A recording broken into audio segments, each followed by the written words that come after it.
Hey there everybody, and welcome back to Sasquatch Speaks. This is Sasquatch, otherwise known as Gavisas, welcoming you all once again to our dark little corner of the internet. I do apologize for yesterday's video. I was very rushed and very distracted, and I was trying to get all sorts of other things done at the exact same time I was recording, which did not work out very well in my mind. I may be wrong, but I don't think I am in this case. Fortunately, all of those things that I was trying to do yesterday came together very, very well. And it should lead to some spectacular content over on the Triple Cart Podcast channel. Go check that out if you haven't already. It's me and my buddy Stoic Deviant, also linked to his channel in the description down below. Just really good times over there. A lot of fun, monster hunting, actual gameplay footage for people who missed that on my channel. You can go over there and check that out. Incredibly good times. Just a bunch of friends hanging around, making jokes and laughing, stuff like that. So yeah, go check that out if you have not already. Today, I have a topic which I think will prove a little bit more lighthearted in general because it cannot actually be related to real life, which may or may not actually turn out to be a good thing, but that's okay. Today, I want to talk about this trend that I've noticed in movies and TV shows and just books and stories in general involving some sort of anti-hero. I don't mean like, I don't mean like just like a pure anti-hero like the Punisher or something like that. But I mean like a subsidiary character who makes a mistake or who is pressured into doing something untoward.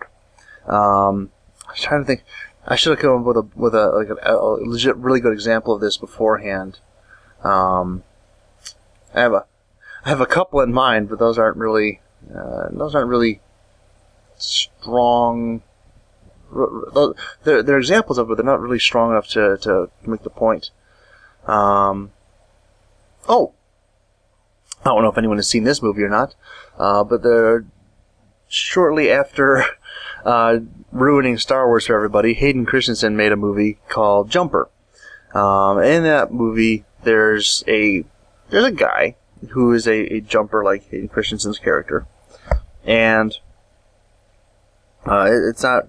The premise here isn't really all that important for the movie, but this other character is a little bit on the dark side. He intentionally goes and he just, like, kills people, basically. I mean, but within the context of the movie, it's permissible, I think. I could be wrong, but I think it's permissible. And what Hayden Christensen ends up doing is he ends up killing the guy. And it's like, well, that seems a little bit extreme, okay. And there's other ones where there's the team of people, and like the one guy seems like he's going against everyone, then he has the change of heart and comes over to their side, back over to the hero side, or changes from the bad to the good, or however that works out, or however that play works. There's always some sort of a shift where the bad guy becomes the good becomes the bad guy, or something to that effect. And I've referred to him as like a subsidiary anti-hero because, well, I suppose if he's a good guy that becomes a bad guy, that's one thing, but I'm focusing more on here bad guys who become good guys, or misunderstood people who turn out to be good guys.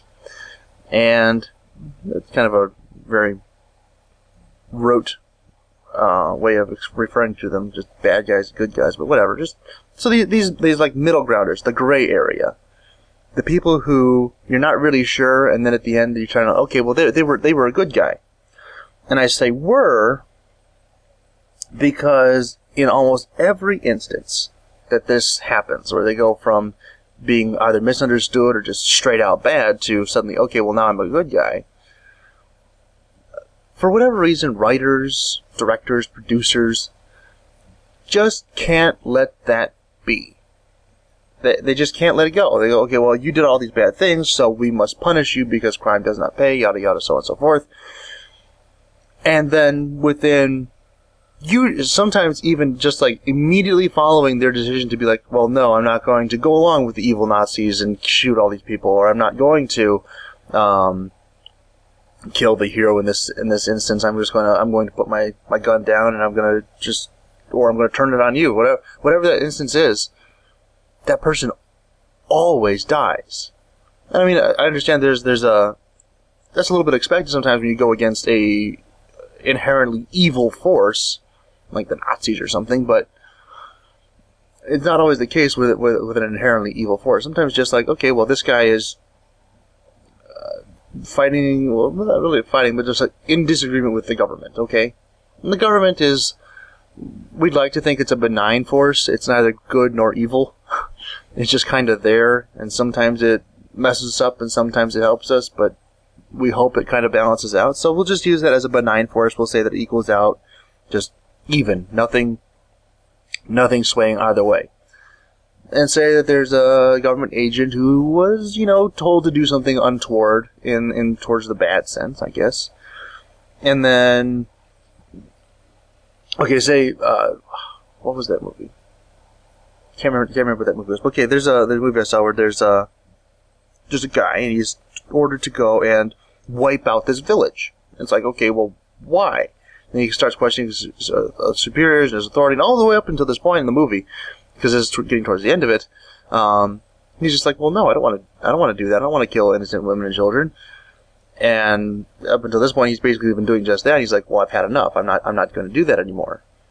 And like, okay, well, the sissy can stay here in the camp, and we'll go do it. And they run out and they shoot up the place, and everyone dies. And when they get back, the guy who they left behind was attacked by a group of actual rebels and stuff, and he dies. And it's like, is there no reward for justice anymore?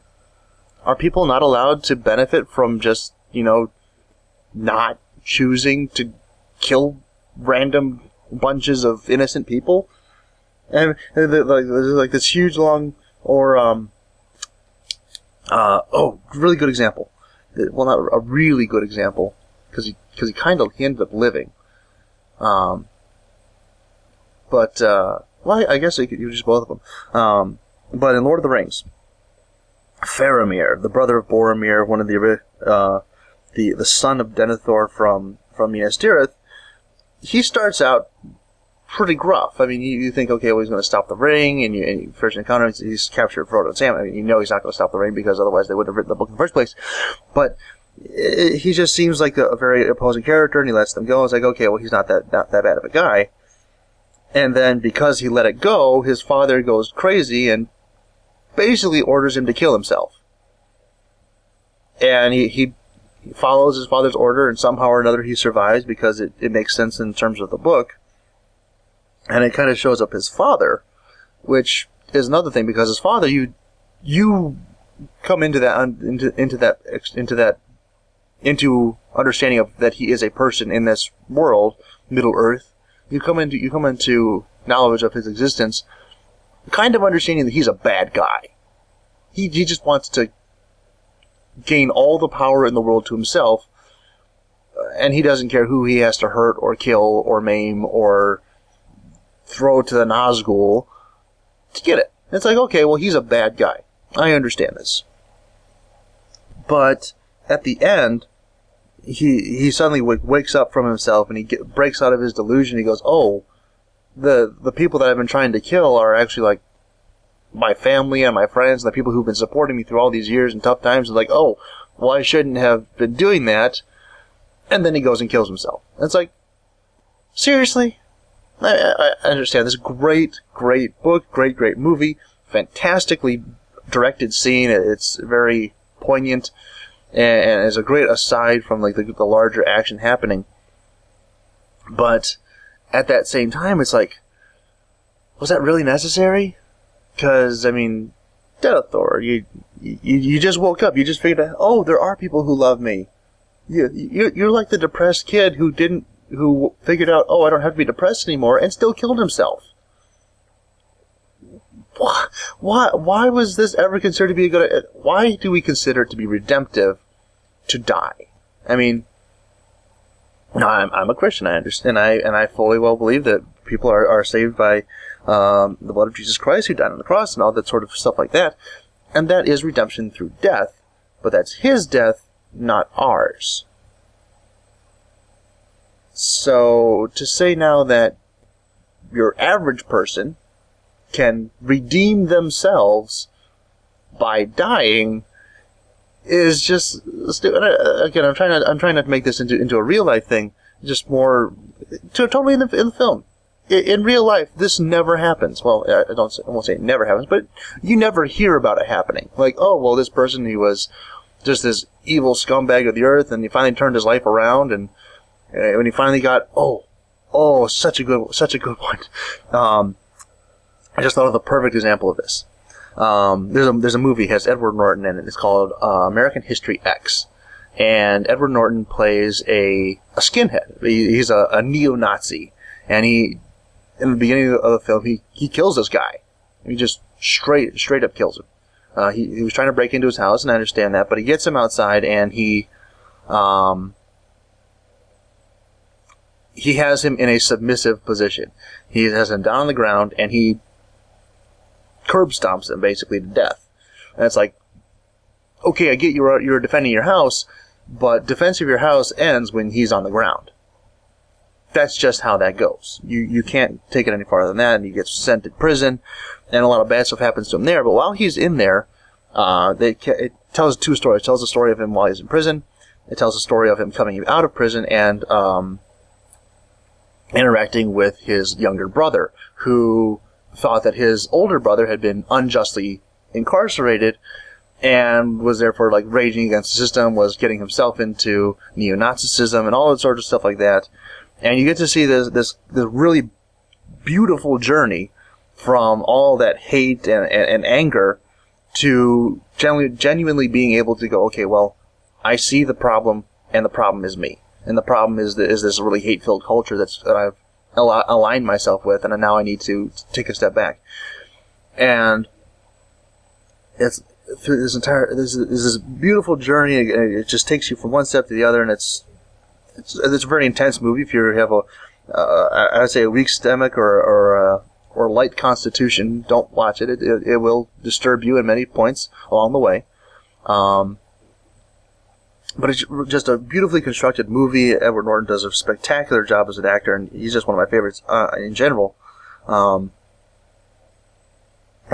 you get to see this growing of both him and his younger brother through the movie. And finally, at the end of it, at the beginning, he got into neo-Nazis. He got into scuffles with black people, and it's just like, well, you shouldn't do that. And there's the whole point of the movie. He gets up to the end where he's finally turning around. He's about to turn in this paper explaining in his own way, like describing his journey from neo-Nazism into acceptance of other races and cultures. He's about to turn in this paper. He's like, okay, I'm a reformed person. I'm going to turn this all around. And at that point, one of the kids that he got into a scuffle with earlier on comes into the bathroom as he's just before he turns in this paper and shoots him, and he dies. And it's like, what? Oh, sorry. I probably should have said spoiler alerts somewhere along before. I just realized that I just gave away the entire plot of the movie. I'm so sorry. I'm so sorry. That was not my intention. But please forgive me. That was so bad. I didn't even realize what I was doing until I had already done it. Oh, now I have to die because just blah blah blah. I'm so sorry. Anyway, now that I've spoiled it, he goes through and it just strikes me as so wrong which is part of the point why they did it in that movie, to kind of to say that there's bad stuff happening, but it's not just one way; it goes both ways, and it's very culturally relevant movie and all sorts of stuff like that. Okay. I get what you're trying to do with it. But you took us through this long journey of growth and development and going, well, I was wrong and I need to change my ways and I need to be a better person. I needed to not oppress people. I need to not be so filled with hate and anger and all this other stuff. It's like, yes, he finally gets it. And you see this time and time again with other people in other movies, other characters who are developed in that same way. It was like, okay, they may have been the absolute scum of the earth, but they changed, and they were at that point where they were going to make a defining decision to be different and do things the right way from now on. Yes, we like this. This is good. And as soon as you say, okay, I can now like this character, I can like the direction that they're going, I agree with what is happening with them, and I'm rooting for them now. As soon as you get to that point, bang, they die, or someone pushes them off a cliff, or stabs them in the back. Oh! As soon as they get to that point, I'm like, okay, all the bad things that I've been doing, I'm going to stop doing. I'm going to try and correct some of the wrongs and the injustices that I have brought about. Before they even get that chance, they die. Someone kills them, and it's like, why? Don't you have any other story writing tools? Write the redemption story. Don't write the death story. Like, you're irredeemable beyond this point. You understood the error of your ways, but rather than try and get to that point where you can be redeemed and brought back into society and made functional and useful to everyone else, now we're going to kill you. Rather than be able to spread your story, like again, American History X is such a great example of this, because Edward Norton goes through the exact same, has a parallel journey along the same line of like, okay, well, I was wrong, and all of the concepts and the preconceptions that I've had, they were wrong, and I need to alter not only my thoughts but also my actions in relation to those thoughts. And he comes back and he starts explaining this to his younger brother, and he brings him along the journey with him, and it's just, it's so beautiful. And then, at that point, it's like everything that you thought was wrong, that you just, okay, I thought, in that case, that, okay, well, racism is right. And then he goes, okay, well, no, racism is wrong. And then they bring him back to that point of like, okay, well, now they just killed your brother. And he's like, what do I do now? And that's where the movie ends, and they don't ever tell you what he does from there. But it's just like, why would you step all over that beautiful moment that you brought us to? You brought us to that moment where good things were happening, and then you just crushed it like an egg. It's like, it's crush you and grind you and break you up and shatter you and blah blah blah. Why? Aren't we forgiving people anymore? Don't we have any sort of mercy in us that we can just go, okay, this character, fictional, of course, has done wrong, and they've done a lot of wrong. Let's say they were just like a mass murderer or something, and they were just shooting people with machine guns, just killing everybody. Okay, they did that. It's a movie. Can't you have some sort of redemptive thing, or like the evil warlord in his castle of stone, and all of his many, many soldiers going out to kill people, and he oppresses them? Can't we have that point where it's like, okay, well, you did wrong, and now you understand, they've come to that point where they themselves understand that they were wrong. And they go, okay, all you guys there, the ones with the swords and the bows and the armor and everything that I've been giving you, now we're going to turn this from oppressing the people to actually protecting the people and giving them the help and the hope and everything else that they've been requiring that we haven't been providing for them. Can't we have that story just once? A truly redemptive story that doesn't have that last minute just squash on it, so that the person who's turning his life around and trying to make it better, not only for himself but for everyone else around him, doesn't have to die. I suppose that's all I've really got to say about it. Can't we just not kill the anti-hero? Can't we just let them live and be happy and okay and, like I said, productive? Because it doesn't really help anyone to kill them. It just makes the writer... It just gives the writer an easy out, so they don't have to write for that character anymore. Anyway, that's all I'm going to say about it. Hope you all had some minor amount, some small, minuscule amount of enjoyment from all of this. If you did like rating down below, I'd be very much appreciated. If not, dislike rating a nasty comment telling me to stop freaking out about fictional characters and stories that I cannot affect in any way, shape, or form. And yes, I thank you all for watching. I hope you did enjoy it in some capacity. I'll see you all next time. Goodbye.